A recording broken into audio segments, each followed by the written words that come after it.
आपण मैंने निहाती जानिथिबे कि नवेम्बर 24 तारिख रे तृतीय पर्यायर सुभद्रा टंका आसियो बोली सरकार तरफ पूर्वर घोषणा होता। हेले एही मध्यरे आसुछि आउ एक बड़ अपडेट। जदि आपण माने मध्य टंका पाई नांती तबे एक कथा निहाती भाबरे जानि रखिबा दरकार, नचेत मध्य आपण केबे भी टंका पाई पारबे नाही।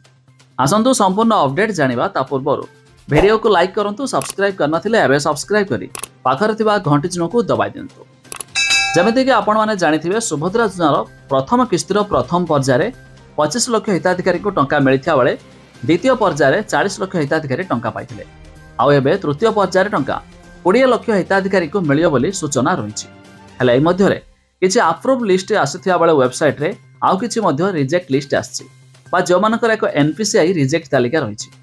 तबे एही लिस्ट रे जो मानकर नाम थिबो सेमानकु सेमानकर आधार कार्ड रे बैंक अकाउंट लिंक करबा को पड़िबो।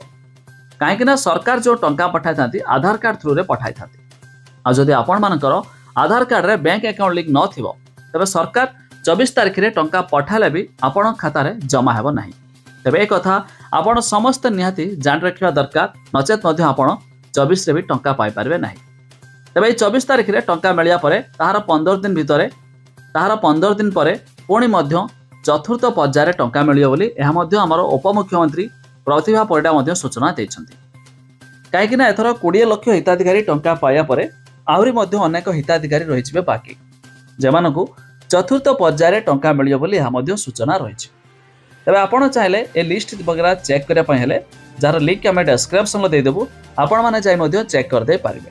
ता छडा एपर्यंत जदि आपण माने भी सुभद्रा योजनारे आवेदन करि नथिबे एबे भी आपण पाखरे समय अछि, अर्थात डिसेंबर शेष सुद्धा आपण माने सुभद्रा स्कीम रे आवेदन करि पारिबे। माने एपर्यंत मध्य आवेदन करि नथिबे तबे जदि आपणकर कोनोसी लिस्ट नाम देखौनी अंडर प्रोसेस रहिछि तबे से क्षेत्र रे आपण चाहे ऑनलाइन ग्राभेन्स फिलअप करि पारिबे। ग्राभेन्स फिलअप करबा द्वारा सरकार पाखकु आपणकर लिस्ट जिवो, जा पर सरकार ताको जांच करिया परे आपणकर अप्रूव हेले आपण माने मध्य टंका पाई पारिबे।